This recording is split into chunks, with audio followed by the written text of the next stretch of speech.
श्रीमद् भगवत कथा की जय जय हो। पहला अध्याय स्वामिभू मुनि की कन्या को वश का वर्णन।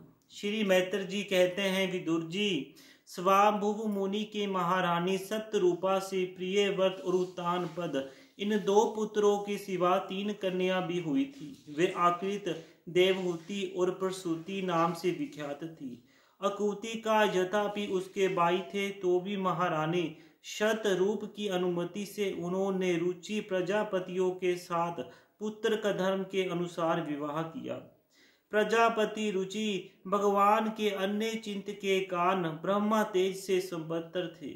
उन्होंने अकुतिक गर्भ से एक पुरुष और क्षत्रिय का जोड़ा उत्पन्न किया। उनमें जो पुरुष था वह साक्षात जग सब रूपधारी भगवान विष्णु थे और जो क्षत्रिय थी वह भगवान से कभी अलग न रहने वाली लक्ष्मी जी की अंश स्वरूपा दक्षिणा थी। मुनि जी अपनी पुत्री अकतु की उस परम तेजस्वी पुत्र को बड़ी प्रसन्नता से अपने घर ले आए और दक्षिणा को रुचि प्रजापति ने अपने पास रखा। जब दक्षिणा विवाह के योग्य हुई तो उसने यज्ञ भगवान को ही पति रूप में प्राप्त करने की इच्छा की। तब भगवान यज्ञ पुरुष ने उससे विवाह किया। इससे दक्षिणा को बड़ा संतोष हुआ। भगवान ने प्रसन्न होकर उससे 12 पुत्र उत्पन्न किए। उनके नाम हैं तोष, प्रतोष, संतोष, भद्र, शांति, इद्धव, कवि, विभु, सभे, सुदेव और रोचन। ये ही स्वयंभव मनवर्त में तुषित नाम के देवता हुए। उस मनवर्त में मरीचि आदि सप्त ऋषि थे। भगवान यज्ञ ही देवताओं के अधीश्वर इंद्र थे और महान प्रभावशाली प्रिय व्रत इव उत्तान पाद मनुपुत्र थे। वह मनवंतर उन्हीं दोनों की बेटी पोतो और दहोती वंश से छा गया। प्यारे विदुर जी, मुनि जी ने अपनी दूसरी कन्या देवहूति कदर्म जी को ब्याही थी। उसके संबंध की सभी बातें तुम मुझसे सुन चुके हो। भगवान मनु ने अपनी तीसरी कन्या प्रस्तुति का ब्याह ब्रह्मा जी के पुत्र दक्ष प्रजापति से किया था। उसकी विशाल वंश परंपरा तो सारी त्रिलोक में फैली हुई है।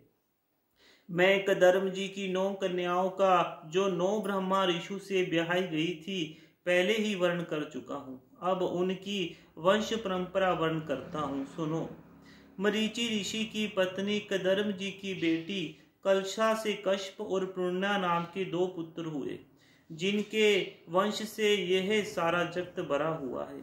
शत्रुतापन विदुर जी, पूर्णमा के वीर्ज और विषव नाम के 2 पुत्र तथा देवकुल्या नाम की 1 कन्या हुई। यही दूसरे जन्म में श्री हरि के चरणों के धोवन से देव नदी गंगा के रूप में प्रकट हुई।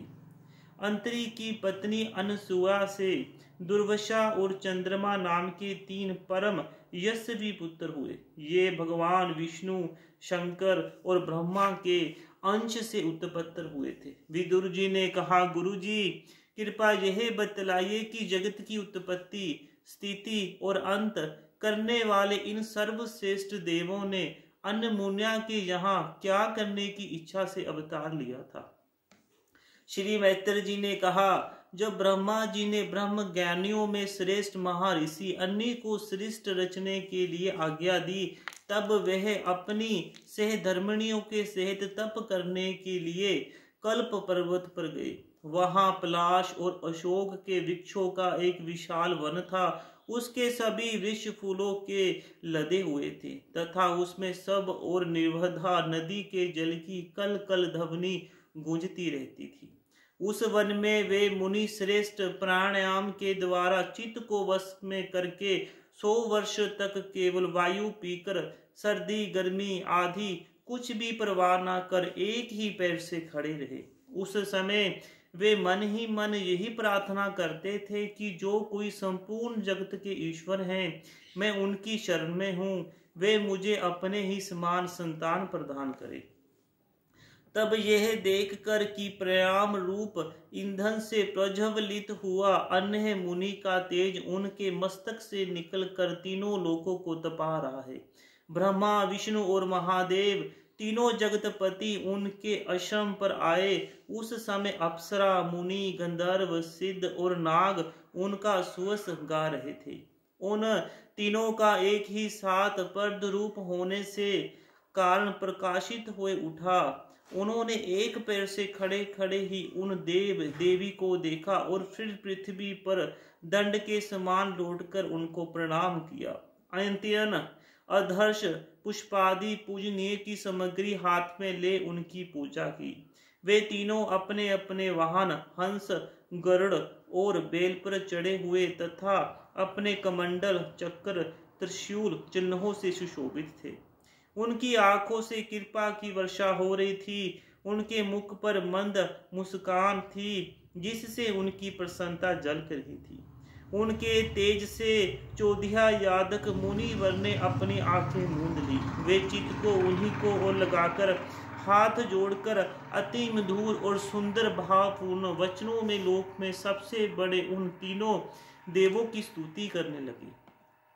महर्षि ने कहा, भगवान, प्रत्येक कल्प के आरंभ में जगत की उत्पत्ति, स्थिति और लय के लिए जो माया के सत्वाधि तीनों गुणों का विभाग और भिन्न भिन्न शरीर धारण करते हैं, वे ब्रह्मा, विष्णु और महादेव आप ही हैं।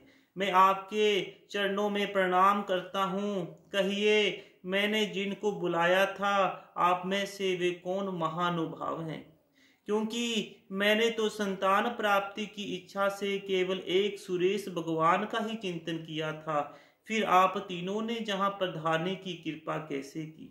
आप लोगों को तो देहधारियों के मन की भी बात गति नहीं है, इसलिए मुझे बड़ा आश्चर्य हो रहा है। आप लोग कृपा करके मुझे इसका रहस्य बतलाइए। श्री मैत्र जी कहते हैं, विदुर जी, मुनि के वचन सुनकर वे तीनों देव हंसे और उनसे सुमधुर वाणी में कहने लगे। प्रभु ने कहा, ब्राह्मण, तुम सत्य संकल्प हो। तुमने जैसा संकल्प किया था वही होना चाहिए, उसी से विपरीत कैसे हो सकता था? तुम जिस जगदीश्वर का ध्यान करते थे वह हम तीनों ही हैं। प्रिय महर्षि, तुम्हारा कल्याण हो। तुम्हारे जहाँ हमारे ही अंश स्वरूप तीन जगविख्यात पुत्र उत्पन्न होंगे और तुम्हारे सुंदर यश का विस्तार करेंगे। उन्हें इस प्रकार अभीष्ट वर देकर तथा पति पत्नी दोनों से भली भांति पूजित होकर उनके देखते देखते वे तीनों प्रभु अपने अपने लोकों को चले गए। ब्रह्मा जी के अंश से चंद्रमा, विष्णु के अंश से योगवेता, द्रैथा और महादेव जी के अंश से दुर्वासा ऋषि पुत्र रूप में प्रकट हुए। अब ऋषि के संतानों का वर्णन सुनो। पत्नी श्रद्धा ने सीनी वाली कुहू, राका और अनुमति इन चार कन्याओं को जन्म दिया। इनके सिवा उनके साक्षात भगवान उथ जी और ब्रह्मनिष्ठ बृहस्पति जी ये दो पुत्र हुए जो सवारोचिस मनवर्ते विख्यात हुए। पुल्य सत्य जी के उनकी पत्नी हविभूष महर्षि अगस्त और महातपस्वी ये दो पुत्र हुए। इनमें अगस्त जी दूसरे जन्म में जठराग्नि हुए। विश्वा मुनि के गर्भ से यक्षराज कुबेर का जन्म हुआ और उनकी दूसरी पत्नी कैशनी से रावण, कुंभकर्ण एवं विभीषण उत्पन्न हुए। महामते महर्षि पुलह की क्षत्रिय परम साध्वी गति से कर्म श्रेष्ठ वीर्यान और शहीन ये तीन पुत्र उत्पन्न हुए। इसी प्रकार कृति की पत्नी क्रिया ने ब्रह्मा तेज से देदीप्यम 60,000 ऋषियों को जन्म दिया। शत्रुतापन विदुर जी, वशिष्ठ जी की पत्नी से चित्रकेतु आदि 7 विशु और ब्रह्मा ऋषियों का जन्म हुआ। उनके नाम चित्रकेतु, विरजामित्र और धूमान थे। इनके सिवा उनकी दूसरी पत्नी से शक्ति आदि और भी पुत्र हुए। अथवा मुनि की पत्नी नामक एक पुत्र प्राप्त किया जिसका दूसरा नाम अशिशेरा भी था। अब भगु के वंश का वर्णन सुनो। महाभाग भगु जी ने अपनी भर्व धाता और विधाता नामक पुत्र तथा श्री नाम की एक भगवत प्राण कन्या उत्पन्न की। अपनी आयति और नीति नाम की कन्या धाता और विधाता को ब्याया। उनसे उनके और प्राण नाम को उत्पन्न हुआ। उनमें से मार्कंडे और प्राणों के मुनिवर वेद शरीर का जन्म हुआ। भृगु जी के एक कवि नाम के पुत्र भी थे। उनके भगवान उसाना शुक्राचार्य हुए। विदुर जी, इन सब मुनीश्वरों ने भी सनातन उत्पन्न करके सृष्टि का विस्तार किया।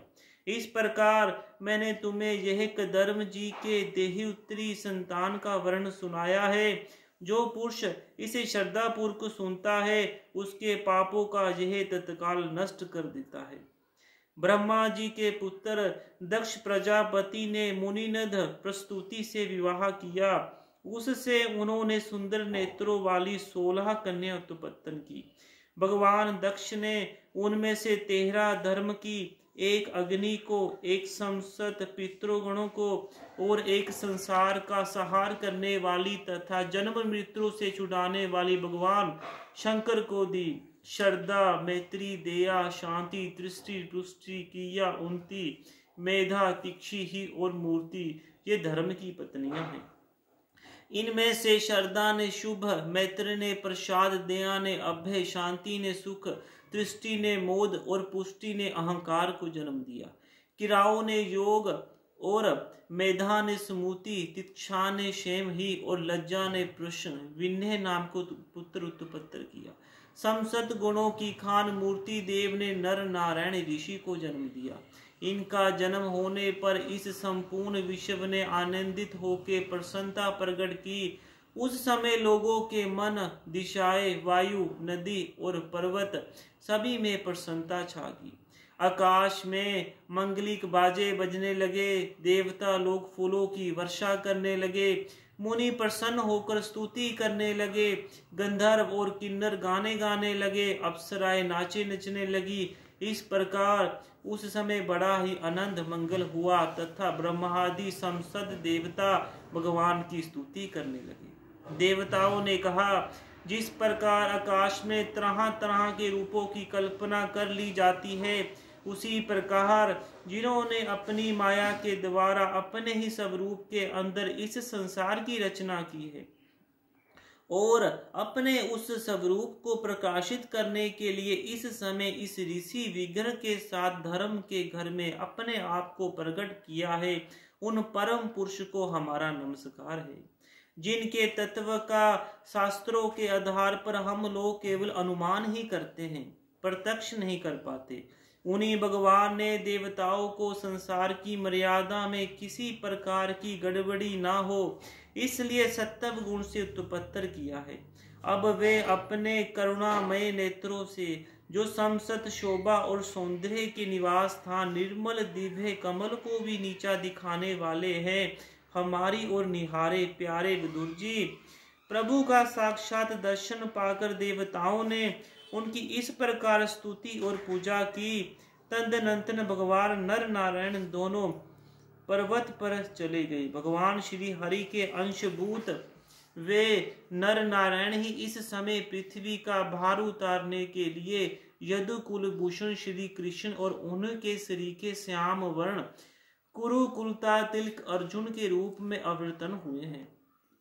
अग्निदेव की पत्नी स्वाहा ने अग्नि की ही अभिमान में पावक, पवमान और सूची ये 3 पुत्र उत्पन्न किए। ये तीनों ही हवन किए हुए पदार्थों का भक्षण करने वाले हैं। इन्हीं तीनों से ही 45 प्रकार के अग्नि और उत्पन्न हुए। ये ही अपने 3 पिता और 1 पितामह को साथ लेकर 49 अग्नि कहलाए। वेदक ब्राह्मण वैदिक यज्ञ कर्म में जिन 49 अग्नियों के नामों से अग्नि की स्तुति करते हैं वे यही हैं। अग्नि प्रसाद, सोमप और ये पितर हैं। इनमें सगीनक भी हैं और निर्घीनक भी हैं। इन सब पितरों की पत्नी दक्ष कुमारी शब्दा है। इन पितरों से शब्दा की धारिण और व्यूना नाम की 2 कन्या हुई। वे दोनों ही ज्ञान विज्ञान में प्रागत और ब्रह्मज्ञान का उपदेश करने वाली हुई। महादेव जी की पत्नी सती थी। वे सब प्रकार से अपने पति देव की सेवा में रहने वाली थी, किंतु उनके अपने गुण और शील के अनुरूप कोई पुत्र नहीं हुआ, क्योंकि सती के पिता दक्ष ने बिना ही किसी अपराध के भगवान शिव जी के प्रतिकूल आचरण किया था। इसलिए सती ने युवावस्था में ही क्रोधवश योग के द्वारा सभी ही अपने शरीर का त्याग कर दिया था। बोलो भगवान श्री विष्णु भगवान की जय।